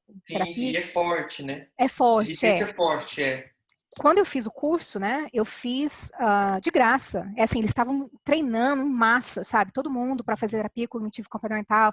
Então, aqui tem muito essa coisa assim, por exemplo, nessa época em que eu fiz, que é longo o treinamento, você tem que ter, eu tinha mais de 12 casos só de trauma e trabalhava seguindo o protocolo e tal e tal. É bem rígido, a gente fazia ligações, tem consultas, uma vez por semana, você tem que ficar 1 hora com eles conversando sobre os casos, tem consulta, tem acompanhamento, é bem assim, bem controlado. Então, eles fazem dessa maneira para realmente obter dados, para realmente conseguir manter o tratamento lá no topo, né? Na parte dos que são mais, que apresentam mais evidência. E são, por exemplo, no caso da terapia cognitivo-comportamental, abordagem. Eu entendi a sua pergunta, se é abordagem ou são técnicas. Eu posso usar... Tem técnicas, por exemplo, eu estou falando técnicas, né? Tem abordagens, mas dentro de cada abordagem, você pode ser eclético nas técnicas. Né? Então, por exemplo, vamos supor, qual que é a minha abordagem? Então, eu trabalho com a terapia cognitivo-comportamental, mas eu posso fazer um curso de treinamento intensivo em EMDR, e aplicar EMDR. Qual que é a base do EMDR? Tá dentro das terapias psicossomáticas também, entendeu? Então, assim, é meio a abordagem, né? Realmente, quando você faz esses cursos, né, que eles oferecem muito, como você viu lá, né? Todas essas teorias que aparecem lá, EMDR é a onda agora, né? Então, todos os grupos de terapeutas em que eu faço parte, inclusive virtuais, social media, assim, em massa, né, as pessoas estão fazendo esse curso intensivo, e tem a Associação Internacional de EMDR, que aí é $3.000 o curso, você tem que fazer meses dessa terapia, fazer consultas, acompanhamento, aplicar em mais de 50 clientes. Não é fácil você obter a certificação oficial, sabe, de realmente falar, eu sou um certificado, sou um terapeuta EMDR certificado, colocar as siglazinhas lá depois do seu nome, requer todos esses passos. Agora, você pode ser um psicanalista, você pode ser um terapeuta comportamental e fazer um curso de EMDR? Totalmente aberto. Você pode fazer é como se você tem várias técnicas, na minha experiência, por exemplo, né? Então, como que eu diria qual que é a minha abordagem? Eu diria que eu estou dentro da terceira onda das terapias comportamentais, né? Eu gosto muito da ACT, eu utilizo muito a ACT. A terapia comportamental dialética eu usei muito quando eu trabalhava com adolescentes e quando eu tinha muitos casos em que o comportamento alvo, né, era comportamentos de autolesões. Então, utilizava na hora terapia comportamental dialética. Agora, se o problema são essa trauma, é isso que eu estou falando, né? Então, hoje, por exemplo, eu posso usar a terapia cognitiva comportamental focada em trauma, mas como eu acho que ela é muito racional, ela requer pensar demais, tem gente que não está nessas condições, está tão mal e está tão que precisa melhorar muito para conseguir pensar direito. Até você vai pedir para a pessoa trazer as cognições dela, fazer reprocessamento cognitivo, não, reestruturação cognitiva. Reestruturação cognitiva. Quando a pessoa está num estado tão frágil e que precisa, na verdade, ser ajudada no corpo. Nessa parte aqui, ó, de aprender primeiro todas as técnicas de relaxamento, vai ficar um tempão ali fazendo só regulação emocional. Não vou entrar nessa parte de reestruturação cognitiva, em lidar com a questão do trauma e as crenças que estão relacionadas a ele. Mas, então, como eu estava dizendo, eu trabalho com as terapias da terceira onda, mas eu vou utilizar a terapia cognitiva comportamental focada em trauma? Sim, também, porque tem casos, e quando eu trabalhei com esses adolescentes, eu tenho exemplos de casos excelentes em que, por exemplo, um menino de 11 anos de idade que chegamos até o final do tratamento, ele fez um rap, ele fez uma música, um rap, a narrativa dele do trauma foi um rap, ele cantou o negócio, foi super legal no final, e como ele mudou a maneira como ele pensava sobre o que tinha acontecido com ele, sobre ele mesmo, sobre o outro, sobre o mundo, né? E conseguiu, então, reduzir alguns comportamentos que eram comportamentos de problemas na escola, né? Esses comportamentos de desregulação que aconteciam na escola, muito na escola. E aí, no final, conseguimos ver isso, né? Esse cliente foi muito difícil porque eu ficava desregulada com ele, porque no começo, especialmente, ele tinha esses comportamentos de querer me impressionar ou de me assustar, ou também a outra função era de mostrar que ele era bom em algumas coisas, né? Então, às vezes, a gente estava no corredor indo para o escritório, e aí, enquanto a gente caminhava, tinha um corredor que fazia uma quina, né? E virava e fazia outra quina, tipo um quadrado. E ele corria, ele falava, eu sou um ninja. E ele corria, desaparecia no corredor, não via onde ele foi. Aí eu tinha que procurá-lo pela clínica, né? Uma vez ele entrou no banheiro e abriu o teto em cima, né? Que o teto abre, né? Aquele tipo de teto que você empurra assim. E disse que saiu lá fora. E eu tinha que ir atrás dele. E aí no final eu fiquei tão assim que eu pedia para as pessoas, olha, aquele cliente está vindo, fica de olho em mim, por favor. Se eu bater na porta, eu tenho que fazer os códigos, né? Me salva. Tem alguma coisa, uma criança de 11 anos. E tudo, ele tinha uma raiva muito grande, intensa, e ele fazia coisas lá dentro do escritório, né, com a massinha, com objetos, né, que expressavam essa raiva e essa desregulação. E a gente foi nessa interação, né, tem uma coisa que eu vi do terapeuta, isso que eu queria falar. Eu não falei da terapia, mas eu vou voltar na sua pergunta, Arthur, mas eu não falei da terapia do polivagal, do Stephen Porges, né? Que aí entra mais uma coisa da fisiologia aí, que é o nervo vago, né? E como, na verdade, a gente não se regula emocionalmente, a gente corregula. E aí vem lá das teorias de attachment, né? Que é vínculo, essas terapias de vínculo, né? Da infância. E como que o terapeuta corregula com o cliente. Então, por isso que, às vezes, isso é clássico, assim, né, em terapia para trauma. Quantas vezes a minha voz e o meu estado, eu me coloquei num estado de super parasimpático, né, super relaxamento, a minha voz, tudo, o tom da minha voz, tudo foi quando o cliente estava indo, aumentando, e a gente conseguia se equilibrar, eu e o cliente. Aquele cliente que também chega no seu consultório e fala, nossa, eu entro aqui e já relaxo. Eu escuto a sua voz e fico calmo. As pessoas, eu já pensei, por exemplo, em fazer vídeos, né? Esses vídeos terapêuticos, ou ensinando algumas técnicas, lugar seguro, grounding, essas coisas. Não é para ser legal, cool, nem eu não importo com nada disso, mas e se tiver algum que é bom, ótimo. Mas meditação guiada, a voz, a sua voz, né, a voz do terapeuta, o tom, a tonalidade, o volume, pode ser um agente muito grande de regulação emocional. Então, ou não, ou pode ser o contrário, né? Escutou a voz do terapeuta já por algumas outras condicionamentos e associações, já tem uma outra reação, né? Desencadeia uma outra reação. Mas, normalmente, o terapeuta e o cliente, eles falam essa coisa da corregulação, nessa terapia polivagal, que é baseado em neurocepção. Então, vem das neurociências. Então, EMDR, essa terapia polivagal vem das neurociências, né? E trabalha também essa capacidade de perceber, de aprender e reaprender a perceber uma coisa como perigosa ou segura, né, dentro dessa questão do trauma. Então, eu acho que para responder a sua pergunta, sim,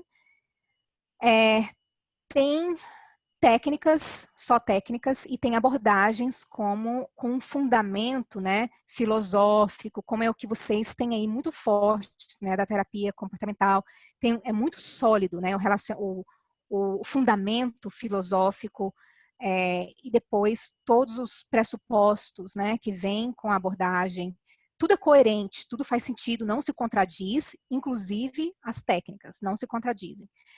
No ecletismo, né, ou você tem uma abordagem e usar várias técnicas, você corre o risco de fazer uma análise funcional mal feita, né, ou de utilizar uma coisa que era para uma função e acaba gerando o resultado contrário, porque você está utilizando uma abordagem, não consigo pensar num exemplo, se vocês conseguirem pensar num exemplo, mas isso pode acontecer.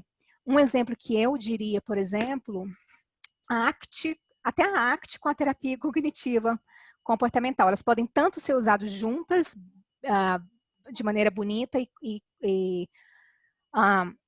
como se diz, complementares, quanto elas podem, às vezes, gerar uma confusão completa. Ou você tem que decidir, ou você vai ficar na terapia cognitiva aqui e vai fazer o ABC, né? E vai fazer a reestruturação cognitiva, ou você vai falar, não, pensamento vem e volta, vamos fazer difusão cognitiva, né? E não zerar no pensamento, mudar o pensamento, não, vamos fazer difusão cognitiva, vamos focalizar nos valores, nas ações, nos comportamentos que estão diretamente relacionados a esses valores, e pensa o que você quiser, não interessa o que você pensa, em outras palavras, né? Lógico que você não vai falar assim, mas não interessa o que você pode pensar o que você quiser, tá bom, é só um pensamento, vamos focalizar aqui nos seus valores, nas ações, comportamentos, pode continuar pensando. Ou você vai fazer a cognitiva. Então, tem um choque enorme aí, né? Às vezes eu já me senti nessa linha, eu tô na linha, tô chegando, eu tenho que voltar para uma, eu tenho que voltar para outra. Mas às vezes elas se complementam também, né? E depende muito do que o cliente vai trazer, da maneira como ele fala e como ele entende as coisas, já te direciona também para o que você vai, do seu julgamento clínico, do que pode funcionar melhor para ele. Ou você pode não saber explicar, né, quais são as opções e falar, vamos começar com a terapia cognitivo-comportamental, aí ele não começa a fazer tarefa, não registra os pensamentos, não entende direito o que está falando, não entende nem o ABC, aí você fala, que tal fazemos ativação comportamental? Ou vamos fazer EMDR? Uma coisa muito interessante do EMDR para trauma, que eu gosto muito, é que a pessoa não precisa narrar o evento traumático. Né? Isso, especialmente para quando está naquele começo, né, em que a pessoa não está muito frágil, né, e não quer, e nem deveria, né, falar sobre essas experiências, a violência doméstica, os anos, né, de violência doméstica, e aquilo que, na verdade, ela pensa, né, ou tem como flashbacks, né, como coisas que vêm. Mas, então você pode ainda instalar recursos, fazer toda essa parte sem entrar nisso ainda. Você acha que eu respondi? Então aqui na página, eu abri aqui agora da APA, então lá em cima tá terapia cognitiva comportamental, uma outra que é terapia cognitiva de processamento, CPT, tem Exposição prolongada, né, que você falou. A exposição prolongada é a mais comportamental, mais fundamentada na abordagem comportamental, né, a exposição prolongada, que também é utilizada com a terapia, junto com a terapia comportamental dialética, se eu não me engano, tem alguma coisa a ver. Ou é uma das alternativas para o tratamento também de transtorno de personalidade borderline. Tem terapia breve, eclética. Tem essa também é muito importante, que é a terapia de exposição à narrativa. Terapia de exposição à narrativa também, né? Então essas estão lá em cima. Essas são as mais recomendadas. Não, super respondido, entendi sim. É só uma questão de nomenclatura, né? Às vezes eu tenho essas dúvidas, né, em relação a isso, mas e foi bom e foi importante também porque você pode usar de várias técnicas sem abandonar talvez a sua filosofia, né? Sim, Você sim. pode dar uma interpretação, né, uma leitura para essas técnicas que são utilizadas, né? Então isso é importante. Não, mas Sim, obrigado, valeu demais. Assim. imagina. É Mais alguma interessante, pergunta? é interessante que esse movimento também tem assim começado a crescer no Brasil, né, das práticas baseadas em evidências. A gente já tem um instituto em São Paulo, que é um instituto de psicologia baseado em evidências, coordenado lá pelo Jean, que é um dos principais nomes da terapia comportamental dialética no Brasil hoje, né? Tem a certificação lá pelo Instituto da Linehan. E hoje a gente tem nesse instituto a primeira pós de terapias baseadas em evidências. Então, eu penso que é algo que já é feito há muito tempo aí, em outros países também, e que tem chegado com um pouco mais de força aqui no Brasil. E eu acho que é muito dentro disso que você falou, né? Assim, a gente acaba, principalmente na terceira onda, a gente tem muito dessa prática desde o começo, que a gente começou a fazer terceira onda. Às vezes a gente utiliza uma técnica da psicanálise dentro da terceira onda, com uma leitura comportamental, com objetivos pautados numa análise funcional bem feita. Você estava falando o quanto às vezes a ACT e a TCC tradicional pode às vezes entrar em choque e às vezes não se complementar. Eu faço muito com alguns clientes, eu faço isso muito na minha prática. Às vezes eu começo a fazer ACT e eu percebo assim que não está funcionando. E aí eu consigo perceber assim que no começo eu preciso ir mais pela análise de certas evidências juntamente com ele, que é um tipo de reestruturação cognitiva, e que depois que ele avançou um pouco nisso, e eu volto para a ACT, aí ele responde plenamente. Né? Já tive clientes que quando eu comecei de cara com a ACT, foi muito ruim. Sim, o cliente simplesmente não respondia. Parece que ele entrava num estado de sofrimento que ele não conseguia sair, a excitação emocional estava demais. Então, muitas vezes eu tinha que dar um passo para trás ou adotar outras estratégias só para depois eu utilizar a ACT realmente com esses clientes, né? Então, acho que às vezes até como eu uso às vezes como um processo de modelagem, né? Ele vai me mostrando ali a partir do que eu estou fazendo, se está dando resultado ou não. E eu vou observando os efeitos e modificando com todas essas práticas que a gente conhece, claro, né, dentro do conhecimento também que eu tenho, que eu não conheço todas elas, dessas técnicas baseadas em evidências, sem, contudo, distanciar da filosofia que eu acredito mais. Então, acho que isso tudo é possível e eu acho que tem sido uma tendência que tem vindo para ficar mesmo aqui no Brasil, né? Sim, excelente. E sim, eu acho que a terapia ACT, ela requer uma certa exposição, né? Sim. E exposição, no começo, talvez ainda é interessante permitir essa certa causalidade, né, do pensamento, causar emoção, etc. e tal, com a terapia, no mais para validar a experiência, né, a maneira como a pessoa se explica e fala, e também para evitar, talvez até deixar a evitação um pouco enquanto a pessoa se fortalece e gera confiança com você, para depois partir para a exposição, porque a arte é muito exposição, né? Você vai sim fazer a sua palestra, você está com medo, está sentindo isso, pode fazer assim mesmo, né? Vai lá fazer. Então, então é muito exposição, né? Exposição, exposição. E às vezes a pessoa está muito frágil, né? Como você falou, tem que ganhar confiança e tem que falar um pouco na língua dela mesmo e tudo, e ver, entender um pouco, colocar, externalizar, né? Tirar o pensamento da cabeça e colocar no papel, pelo menos, e ver o desenho, e ver o ABC, e ver isso é emoção. Tipo, a terapia cognitiva comportamental é como se fosse, para mim, uma é, câmera lenta, né? Como você pudesse pegar uma situação, vamos pôr em câmera lenta, imagina que é um filme. Essa situação da sua vida é o filme da sua vida. Vamos colocar em câmera lenta, vamos ver cada parte. Olha o que aconteceu aqui, né? O que você sentiu nesse momento? O que você observou no seu corpo? Aonde? Aonde no seu corpo? Isso. E aí você passa para como que você nomeia? O que você chama isso? E aí pensamentos e tal. E uma coisa interessante também que o Arthur falou é que, sim, tem essa coisa cultural, né, das abordagens e das técnicas, porque aqui é tudo muito bem dividido, né, assim, como eu sou uma clínica, como eu sou uma terapeuta, né, eu não sou uma pesquisadora, eu não estou, o meu papel é entrar na APA e ver quais são os baseados em evidências e confiar que eles foram testados. É claro que idealmente eu vou ler, né, os estudos e tudo, mas eu tenho uma carga de 70 clientes, que é normal em saúde mental comunitária.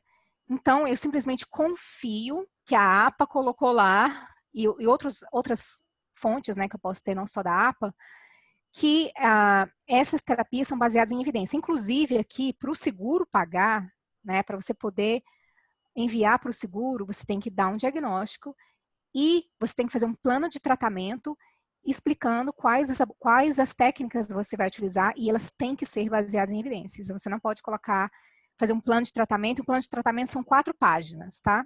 E aí você não pode colocar lá que você vai pedir para ele respirar até... Não, você tem que realmente colocar de onde vem aquela técnica e aquilo que ele vai fazer e aquela técnica, aquela intervenção está relacionada com aquele objetivo do cliente, que é sair de casa. Ele não sai mais de casa, ele não vai relacionamento, então ele vai sair de casa 2 vezes por semana dentro dos próximos 6 meses. Tem que ser desse jeito específica.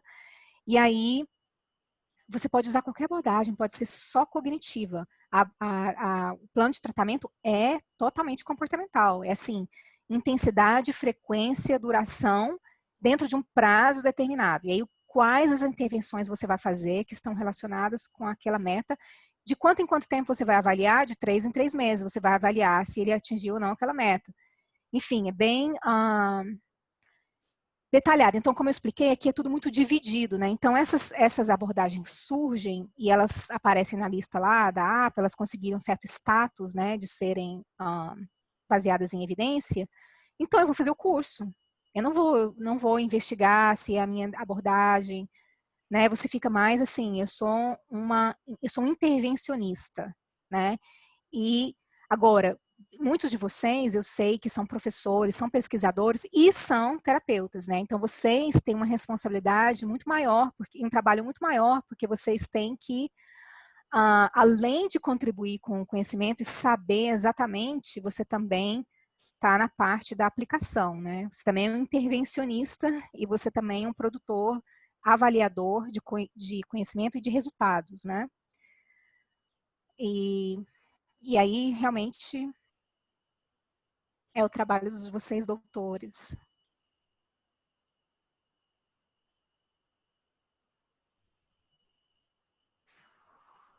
Mais alguma pergunta, Ótimo. algum comentário?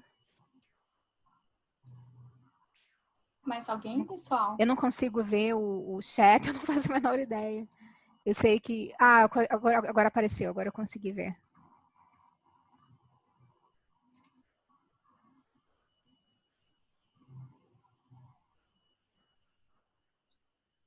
Eu achei muito Ah, bom. sim. Gosto muito do tema que você trabalha, da forma com que você trabalha. Tudo que você falou é muito parecido com o que eu penso e com o que eu apresento também em sala de aula. Muito bom. Sempre a gente está aprendendo muito sobre isso. Você me deu uma grande ideia, né? Que é ensinar os alunos agora a fazer plano de tratamento e apresentar isso nas aulas para ver se... Porque nas terapias baseadas em evidência, a gente tem que trabalhar com protocolo o tempo todo. Sim, o tempo Protocolo. todo, o tempo Né? todo. E aí eles, aqui no Brasil, tem uma terapia comportamental meio laissez-faire, assim. A galera senta, lendo lá e fica Sim. só ouvindo ali e, entre aspas, dando aquele reforço arbitrário bem ridículo. Então, eu acho que a gente tem que organizar mais isso. Você me deu uma grande ideia. Se você puder até ter um modelo Eu tenho de plano de vários. trabalho, pode mandar no inglês, Eu não tem tenho problema. vários. A gente... E Eu só tenho para a alguns em gente... português. Eu tenho Ah, alguns em óbvio. Não, mas português. qualquer coisa, Se mas você assim, só para puder a gente poder disponibilizar compartilhar, também, disponibilizar, porque a gente compartilha, eu falo do que sim. está acontecendo aqui e depois a gente vai conversando sobre como é que está acontecendo aí também. Sim, é muito Eu interessante tenho essa isso. preocupação porque é o seguinte, depois dos Estados Unidos, o Brasil é o país de maior publicação em análise de comportamento do mundo. E Uau. nós não temos investimento em terapia baseada em evidência, nós não estamos trabalhando com protocolo. Tem universidades aí, por exemplo, eu não vou falar nomes, né, mas é muito próximo à minha cidade, à minha também, que não tem horas mais de analista do comportamento. O aluno ele chega assim, totalmente sem saber o que fazer no estágio. E ele não domina nem conceito básico. Nossa formação ela é muito fraca comparada aos Estados Unidos. E ainda assim a gente tem assim uma produção muito boa, né? Eu acho que o analista do comportamento brasileiro na terapia ele consegue se reinventar em vários aspectos. Mas essas trocas são muito importantes. Eu acho que você me deu realmente uma grande ideia agora. Muito bom. Então, quando você vir no Brasil, eu vou pagar uma pamonha, tá? Sim, eu quero. Eu quero daquela. Uhum. Que não existe aqui, daquela. Aquela é a melhor, né, Eu não quero só Fabrício? uma, não. Eu quero 4. Ah, sim. Eu quero de todos os sabores. Pode sim. Uhum. Disse que Obrigado. aquela era a melhor, viu, Fabrício? Sim, sim. Ela é a melhor de Goiânia. É um ultra reforçado. Eu vou ficar sem comer pamonha Sim. 6 meses. Aliás, eu quase não como mesmo. E daqui não é tão boa. Tem um lugar que vende, né? Mas eu vou ficar assim uns 6 meses sem comer pamonha em privação. E aí eu vou pra Goiânia comer pamonha de almoço, lanche e janta todos os dias. De coração, Tá muito bom? obrigado. Tá, de nada. E depois a gente pode conversar mais sobre esse negócio do plano de tratamento, porque só estabelecer a meta já é uma longa conversa de estabelecer a meta, porque o cliente vai chegar falando uma coisa, né? Eu quero estar mais feliz. Por que você está buscando terapia, né? Por que você busca nesse momento? Eu quero me sentir melhor. E essa não pode ser a meta, né? Então você vai ter que traduzir isso e tirar dele isso, porque você não pode vir de você. Inclusive no plano de tratamento você coloca, como o cliente falou, entre aspas, eu quero ser mais feliz. E aí você vai ter que fazer a meta dessa maneira. João vai sair de casa 2 vezes por semana, por pelo menos, no mínimo 1 hora, dentro dos próximos 6 meses. Mas ele falou que ele quer ser feliz. Mas essa vai ser a tradução desse eu quero ser feliz. Só que depois, para você tirar que é isso que é ser feliz para ele, só já é uma sessão. Se você conseguir, né? E aí tem que ter 3 metas e 3 objetivos e 3 intervenções relacionadas com cada uma dessas metas. Então é assim. Vai ser uma longa conversa, tá bom? Nossa, maravilhoso. Bom demais. E aí, Muito obrigada. Foi um prazer participar e fiquei até intimidada, né? Pensando, nossa, todos os professores, doutores, altamente qualificados, apresentando pesquisas deles incríveis, né? Muito interessantes, todas as pesquisas, os trabalhos. Eu fiquei... eu estou tentando não perder nenhuma, né? Mas eu vou assistir depois, vou assistir a do Arthur que eu perdi. E vou assistir, acho excelente o que vocês estão fazendo e incrível. E vai ser, né, incrível mais ainda. Tá bom? E nós disponibilizaremos, pessoal, as lives daqueles que autorizaram a gravação. Alguns não autorizaram, então não será disponibilizado no nosso canal do YouTube. Em breve, no nosso Instagram, vocês terão o acesso lá para o nosso canal do YouTube, que ainda está em construção. Alguns também têm disponibilizado os slides, outros não, nem todos disponibilizam os slides. Quem tem disponibilizado, eu tenho postado no nosso canal do Telegram. Quem quiser também pode seguir a gente lá no Telegram. A Fabrícia já tinha disponibilizado tanto a gravação quanto os slides. E assim que ela me passar, eu já postarei esses slides com as referências que ela utilizou no nosso canal do Telegram. Então, siga a gente lá, quem quiser ter acesso a materiais exclusivos. Alguns materiais vão apenas para o nosso canal do Telegram. As lives irão para o nosso canal do YouTube e a gente vai estar informando vocês no nosso Instagram. Amanhã também, aproveitar, assim, alguns já saíram, né? Mas aproveitar para dizer que amanhã a gente vai também lançar um sorteio do livro do professor Júlio, que falou para a gente sobre o trabalho dele de doutorado da esquizofrenia. Então, ele gentilmente cedeu um livro de autoria dele, da orientadora de doutorado, para que a gente pudesse sortear para vocês. As regras de sorteio e participação estarão também amanhã postadas no nosso Instagram. E mais uma vez agradecer a audiência de todos vocês. Alguém está perguntando do canal do YouTube. O nome vai ser Instituto de Psicologia Comportamental, mas ele ainda está em construção, ok? Assim que ele for disponibilizado, eu já vou colocar para vocês um post lá no Instagram. Nós colocaremos, nosso pessoal do marketing digital já está trabalhando nisso, para que a gente possa postar lá para vocês. O endereço do canal do Telegram também, acho que eu passei na última live, né, para vocês, mas posso disponibilizar também.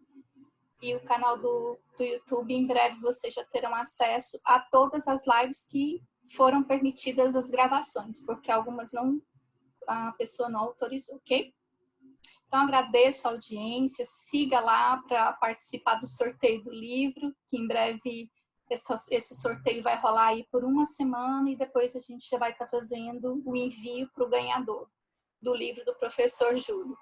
Então, mais uma vez, agradecer a esses conhecimentos incríveis que a Fabrícia trouxe para a gente. Eu tinha certeza que seria excelente, viu, Fabrícia?